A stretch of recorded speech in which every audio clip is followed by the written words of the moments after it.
حضرت ابن عمر رضی اللہ تعالیٰ عنہ سے روایت ہے، رسول پاک صلی اللہ علیہ وآلہ وسلم نے فرمایا، اللہ کے بندوں میں سے ایک بندے نے اس طرح اللہ کی تعریف کی۔ دعا بزرگوار یہ ہے۔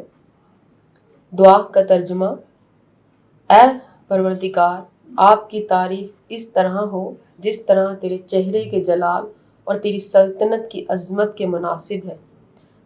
تو فرشتے مشکل میں پڑ گئے اور سمجھ نہ سکے وہ اسے کس طرح لکھیں، تو وہ آسمان کی طرف چڑھے اور عرض کیا، اے ہمارے پروردگار، تیرے بندے نے ایک ایسا جملہ کہا ہے کہ ہماری سمجھ میں نہیں آتا کہ ہم اس کا ثواب کس طرح سے لکھیں۔